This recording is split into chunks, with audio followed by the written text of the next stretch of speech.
الحمد لله نحمده ونستعينه ونستغفره ونؤمن به ونتوكل عليه ونعوذ بالله من شرور أنفسنا ومن سيئات أعمالنا من يهده الله فلا مضل له ومن يضلله فلا هادي له ونشهد أن لا إله إلا الله وحده لا شريك له ونشهد أن سيدنا ومولانا محمدا عبده ورسوله وقال تعالى في محكم كتابه فأعوذ بالله من الشيطان الرجيم بسم الله الرحمن الرحيم لن تنالوا البر حتى تنفقوا مما تحبون وقال رسول الله صلى الله عليه وسلم إماتة الأذى عن الطريق صدقة أو كما قال عليه الصلاة والسلام وقال تعالى في شان حبيبه الكريم إن الله وملائكته يصلون على النبي يا أيها الذين آمنوا صلوا عليه وسلموا تسليما اللهم صل على سيدنا ومولانا محمد معدن الجود والكرم وبارك وسلم وسلم عليه. تمام تعریفیں اللہ رب العزت کے لیے جو تمام جہانوں کا پالنے والا ہے، ہم سب کا خالق و مالک ہے. تمام درود و سلام کے تحفے سرکار دو عالم نور مجسم شاہ بنی آدم صلی اللہ تعالی علیہ وآلہ وسلم خدمت اقدس میں. مختصر سے حمد و صلات کے بعد نہایت واجب الاحترام حضرت علامہ مولانا عبدالرؤوف قادری دامت برکاتہ العالیہ قبلہ امام صاحب شرکا محفل، السلام علیکم ورحمۃ اللہ وبرکاتہ. رب تعالیٰ کا احسان عظیم ہے کہ اس نے ہمیں ایک دفعہ پھر موقع عنایت کیا کہ کچھ باتیں قرآن و سنت کے مطابق سیکھیں اور اپنی زندگی کو قرآن و سنت کے مطابق بسر کرنے کی کوشش کریں. آج کا موضوع انفاق فی سبیل اللہ، اللہ کی راہ میں خرچ کرنا اور جتنا ممکن ہو اتنا خرچ کرنا. اس سے متعلق قرآن و سنت ہمیں کیا بیان کرتی ہے وہ آج سیکھنا ہے. چونکہ درس قرآن اور درس حدیث دونوں ہی دینا ضروری ہے کہ قرآن پاک رب تعالیٰ کے احکامات، اس کا کلام، حدیث مبارکہ آپ علیہ الصلاۃ والسلام کے الفاظ اور کلام پاک کی تفسیر. رب تعالیٰ نے کلام پاک کے 4 سپارے کی پہلی آیت سورہ آل عمران کی آیت نمبر 92 ارشاد باری تعالیٰ لن تنالوا البر حتى تنفقوا مما تحبون کہ کوئی بھی اس وقت تک بھلائی کے اس مقام تک نہیں پہنچ سکتا جو سب سے اوپر اور اعلیٰ ہے یہاں تک کہ وہ خرچ کرے جس چیز کو وہ سب سے زیادہ محبوب رکھتا ہے. رب تعالیٰ نے اس بات کو اپنے پاک کلام کے اندر بیان کیا اور انسان کو سوچنے سمجھنے پر اس بات کے لیے مجبور کیا کہ مسلمان اگر اس بات کو جاننا چاہتا ہے کہ وہ بھلائی کے اعلیٰ مقام تک پہنچ سکے، اپنے رب کی رضا حاصل کرنے میں کامیاب ہو سکے، تو اس کی کامیابی اس چیز کے اندر ہے کہ جس کو وہ سب سے زیادہ محبوب رکھتا ہے رب کی بارگاہ میں وہ اس کو قربان کرے، رب کی راہ میں اس کو خرچ کرے. اور جو خرچ کرتے ہیں ان کے متعلق رب تعالیٰ اپنے پاک کلام کے اندر بیان کرتا ہے. کلام پاک 3 سپارہ سورہ بقرہ آیت نمبر 261 ارشاد باری تعالیٰ ہے مثل الذین ينفقون اموالهم فی سبیل اللہ، مثال ان لوگوں کی جنہوں نے اپنے مال کو خرچ کیا اللہ کی راہ میں، کمثل حبۃ انبتت سبع سنابل فی کل سنبلۃ مئۃ حبۃ، ان کی مثال اس طریقے سے کہ ایک بیج سے ایک پودا اگتا ہے، اس میں 7 بالیاں اور 7 بالیوں میں 100 دانے، واللہ یضاعف لمن یشاء واللہ واسع علیم، اور رب تعالیٰ جس کے لیے چاہے اس کے اندر اس میں مزید برکت فرما دیتا ہے، واللہ واسع علیم، اور بے شک زیادہ علم والا وہی ہے۔ یہ رب تعالیٰ نے اپنے پاک کلام کے اندر ان لوگوں کی مثال کو پیش کیا جو رب کی راہ کے اندر خرچ کرتے ہیں۔ اس آیہ کریمہ میں ان کی مثال اور ان کی فضیلت، اور وہ آیہ کریمہ جو میں نے اپنے خطبے میں تلاوت کی اس کے اندر اس بات کا ذکر کہ سب سے اچھی چیز تم اپنے رب کی راہ میں خرچ کرو تو پتہ چلے کہ تمہارا اپنے رب پر کتنا یقین اور کتنا ایمان ہے۔ آپ علیہ الصلوۃ والسلام کا کیا معاملہ تھا؟ کیونکہ ہر چیز کی اصل ہمیں سرکار دو عالم نور مجسم شاہ بنی آدم صلی اللہ تعالی علیہ وآلہ وسلم کی زندگی سے ملے گی۔ آپ علیہ الصلوۃ والسلام کا طرز عمل ہی ہمیں سکھاتا ہے کہ اس کلام پاک پر کس طریقے سے عمل کرنا ہے۔ حضور صلی اللہ علیہ وآلہ وسلم کی خدمت اقدس کے اندر جب کوئی چیز آئی جاتی تھی، کھجور پیش کیے جاتے تھے یا کوئی بھی صدقہ خیرات آتا تھا، تو آپ علیہ الصلوۃ والسلام اس کو اپنے صحابہ کے درمیان تقسیم کر دیا کرتے تھے، اپنے گھر لے کر نہیں جاتے تھے، بلکہ فقراء میں غرباء میں تقسیم کر دیا کرتے تھے۔ اصحاب صفہ جن کا عالم یہ ہوا کرتا تھا کہ جو آپ علیہ الصلوۃ والسلام کے پہلے شاگردوں میں سے ہیں، وہ صحابہ کرام رضوان اللہ تعالی علیہم اجمعین کا عالم یہ ہوا کرتا تھا کہ ایک 2 دن تک فاقہ کیا کرتے تھے اور سرکار کی بارگاہ میں بیٹھ کر درس و تدریس علم حاصل کرتے تھے۔ آپ علیہ الصلوۃ والسلام کی بارگاہ میں کوئی کھجور دے جایا کرتا تھا، کوئی گندم دے جایا کرتا تھا، تو آپ علیہ الصلوۃ والسلام وہ چیزیں ان اصحاب کے اندر تقسیم کر دیا کرتے تھے، گھر لے کر نہیں جاتے تھے۔ حدیث مبارکہ ریاض الصالحین کے اندر یہ حدیث نقل کی گئی ہے۔ ریاض الصالحین کے صفحہ نمبر 461 کے اوپر یہ حدیث کہ ایک دفعہ آپ علیہ الصلوۃ والسلام کے یہاں بکری کو ذبح کیا گیا، اور اس میں سے سب کچھ جب کوئی مانگنے آتا اس کو گوشت دے دیا، جو مانگنے آیا اس کو دے دیا، اس کو دے دیا، یہاں تک کہ آپ علیہ الصلوۃ والسلام نے اما عائشہ صدیقہ رضی اللہ تعالی عنہا سے پوچھا ما بقی منہا، کہ جو بکری ہم نے کاٹی تھی اس میں سے کچھ بچا ہے؟ تو اما عائشہ صدیقہ رضی اللہ تعالی عنہا فرماتی ہیں ما بقی منہا الا غیر قطفیہا، اس میں سے کیا بچا ہے سوائے ایک دستی کے؟ سب کچھ تو چلا گیا، ایک دستی کے بچا۔ آپ علیہ الصلوۃ والسلام نے فرمایا بقیہ کلھا غیر قطفیہا، کہ عائشہ پوری بکری ہمارے پاس بچ گئی سوائے اس دستی کے۔ اس میں کیا سبق دیا گیا کہ جو کچھ ہم نے رب کی راہ کے اندر خرچ کیا وہ سب باقی ہے، کل ہمیں وہی ملے گا۔ یہ ایک دستی جو ہمارے پاس اپنے استعمال کے لیے ہے کل یہ ہمیں نہیں ملے گی۔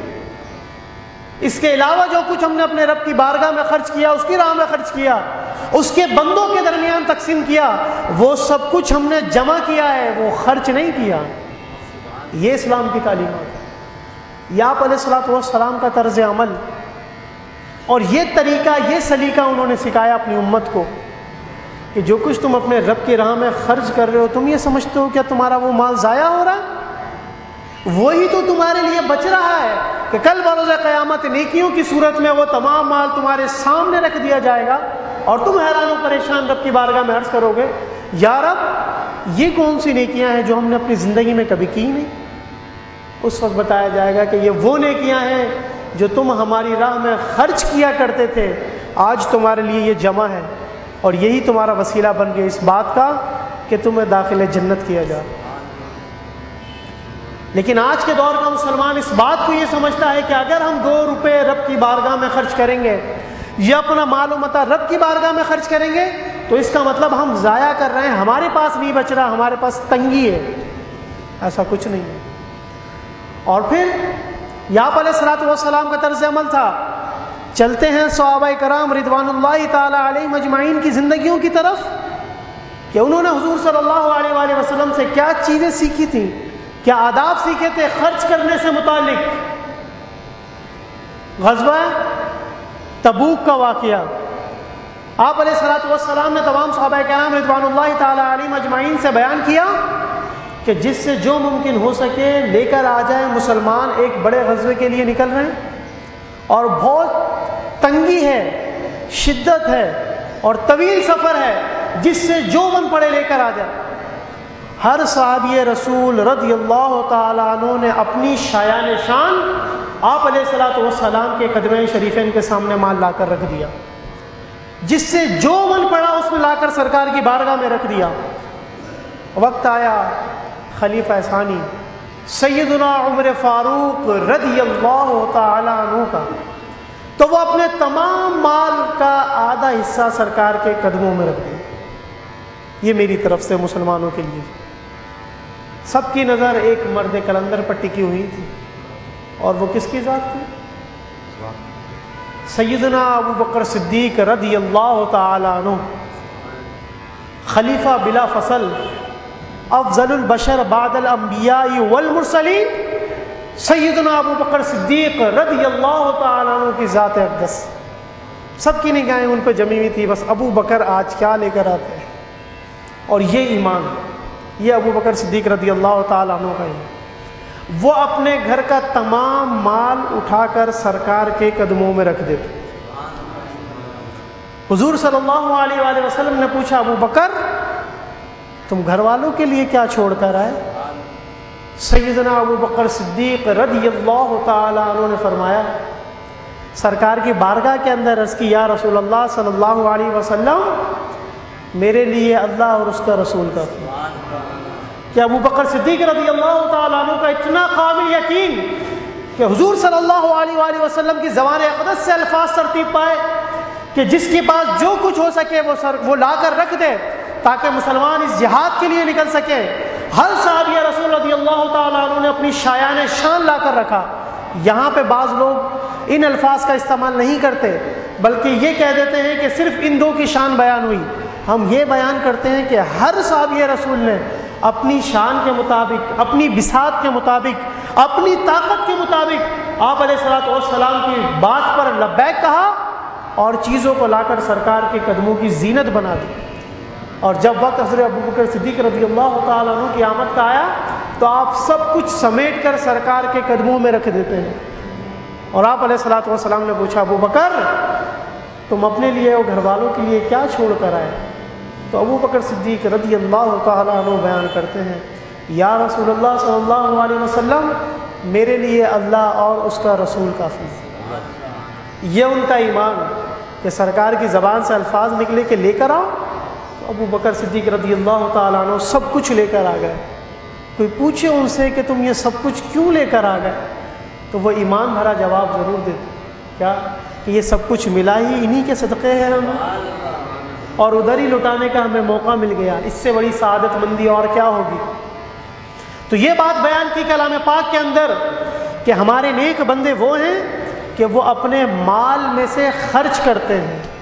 رب تعالیٰ نے یہ نہیں کہا کہ سب کچھ لٹا دو، یہ کہا کہ جو تم حاصل کرتے ہو وَمِمَّا رَزَقْنَاهُمْ يُنْفِقُونَ، کہ جو کچھ تم حاصل کرتے ہو کماتے ہو اس میں سے خرچ کرو. یہ نہیں کہا گیا کہ ہر شخص ہر مہینے ہر سال جتنے ہو سکے جتنے زیادہ جو دے گا وہ سب سے زیادہ اللہ کے قریب. اللہ تعالیٰ ہماری نیت کو دیکھتا ہے، ہمارے اخلاص کو دیکھتا ہے، ہمارے مال کو نہیں دیکھتا. لَن يَنَالَ اللَّهُ لُحُومُهَا وَلَا دِمَاؤُهَا وَلَكِنْ يَنَالُهُ التَّقْوَى مِنْكُمْ. قرآن پاک 17واں سپارہ سورہ حج کے اندر رب تعالیٰ بیان کرتا ہے کہ رب تعالیٰ کو تمہارے ان گوشت کی ضرورت نہیں، کہ تمہارے رب تک یہ گوشت نہیں پہنچتا، نہ یہ خون پہنچتا ہے جو تم قربانی دیتے ہو، نہ اس کا گوشت پہنچتا ہے نہ خون. وَلَكِنْ يَنَالُهُ التَّقْوَى مِنْكُمْ، جو کچھ تمہارے دل کے اندر اخلاص محبت تقویٰ ہے تمہارا رب اس کو دیکھتا ہے. اگر ایک شخص پابندی کے ساتھ ہر ہفتے یا ہر روز جس طرح اس سے ممکن ہو 1 روپیہ 2 روپے اگر رب کی بارگاہ میں مواظبت سے استقامت کے ساتھ خلوص نیت سے خرچ کرتا ہے، وہ رب کی بارگاہ میں زیادہ مقبول ہے بجائے اس کے کہ 1000 روپے خرچ کیے پھر سالوں پتہ نہیں۔ اللہ تعالیٰ ہماری نیت کو دیکھتا ہے، ہمارے اخلاص کو دیکھتا ہے، وہ تعداد پر نہیں دیتا ثواب، وہ نیت پر ثواب دیتا ہے، اخلاص پر ثواب دیتا ہے۔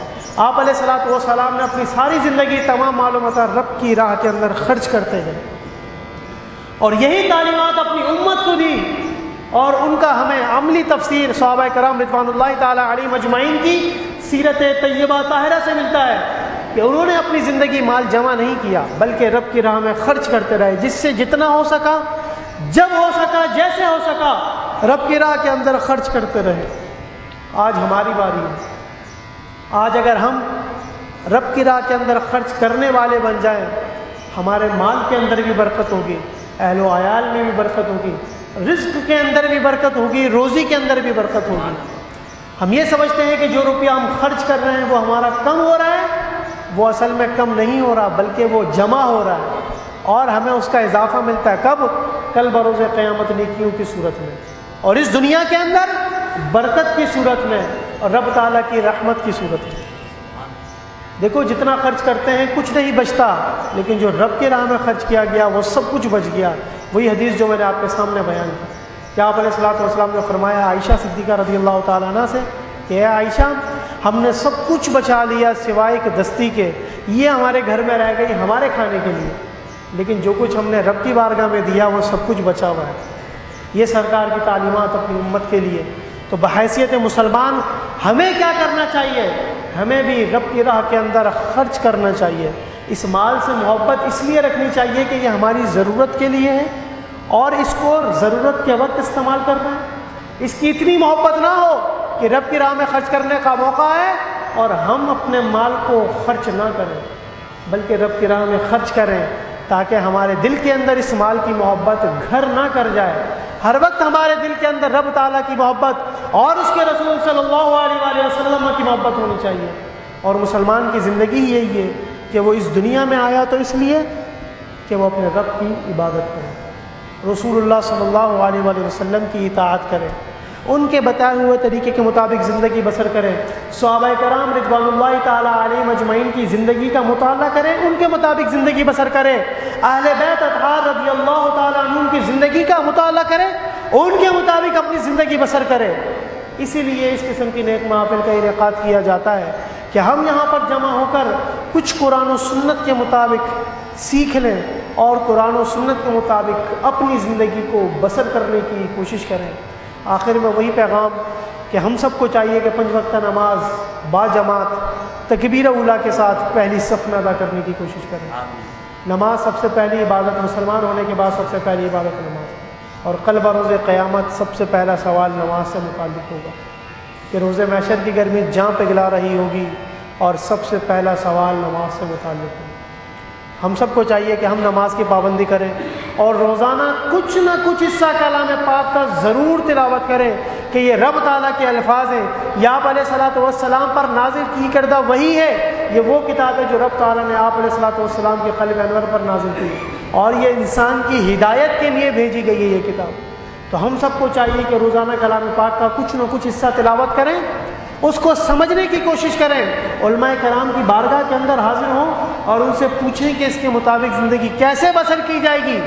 اپنے دامن کو علماء کرام کے دامن سے وابستہ رکھیں، علماء کاملین کے دامن کو تھامے رکھیں، اس کے بغیر نجات نہیں۔ قرآن و سنت کے مطابق اپنی زندگی بسر کرنے کی کوشش کریں، اور یہی تعلیمات اپنے گھر والوں کو دیں، اپنے دوست احباب کو دیں، رشتہ داروں کو دیں، کہ مسلمان ہونے کا ایک ہم پر ذمہ داری یہ بھی ہے کہ تأمرون بالمعروف وتنہون عن المنکر، کہ ہم لوگوں کو بھلائی کی طرف بلائیں۔ آپ لوگوں کو دعوت دیں کہ درس قرآن اور درس حدیث میں تشریف لے کر آئیں۔ ہر اتوار کو بعد نماز ظہر مختصر سا درس ہوتا ہے، آپ لوگوں کی آسانی کے لیے آدھے گھنٹے کا وقت رکھا گیا، 20-25 منٹ کا وقت رکھا گیا کہ لوگوں کے پاس وقت نہیں ہوتا۔ علماء کرام اپنی تمام مصروفیات ترک کر کے دین کی خدمت کے لیے حاضر ہوتے ہیں، لیکن ہم لوگوں کی بدنصیبی ہے کہ ہم ان کی عزت اور حوصلہ افزائی کے لیے بھی حاضر نہیں ہوتے۔ آپ سب کو چاہیے، ہم سب کو چاہیے کہ ہم دوسروں تک یہ بات منتقل کریں کہ ہر اتوار کو بعد نماز ظہر مختصر سا درس قرآن درس حدیث ہوتا ہے، اس میں بیٹھیں، کچھ دین کی باتیں سیکھیں۔ تھرو آؤٹ دا ویک ہمارے پاس کہاں ٹائم ہوتا ہے؟ پورے ہفتے کس کے پاس ٹائم ہوتا ہے کہ وہ کسی محفل میں بیٹھے؟ سب اپنی جاب پر، کام پر، اپنی ذمہ داریوں میں مصروف ہوتے ہیں، لیکن اتنی بھی ذمہ داریوں کو اپنے اوپر حاوی نہ کرنا کہ رب کی عبادت سے ہی دور ہو جاؤ۔ ذمہ داریاں اپنی جگہ، لیکن نماز کی پابندی سب سے پہلے، اور روزانہ کچھ نہ کچھ حصہ کلام پاک کا، قرآن مجید کا ضرور پڑھنا ہے۔ یہ اپنی زندگی کا حصہ بنا لو۔ رب تعالی ہم سب سے راضی ہو جائے۔ رب کی بارگاہ میں دعا ہے جو کچھ حق بیان ہوا اس کے مطابق عمل کرنے کی توفیق عطا فرمائے، جو بیان میں غلطی کوتاہی اپنی رحمت کے صدقے میں معاف فرمائے۔ وآخر دعوانا ان الحمد للہ رب العالمین۔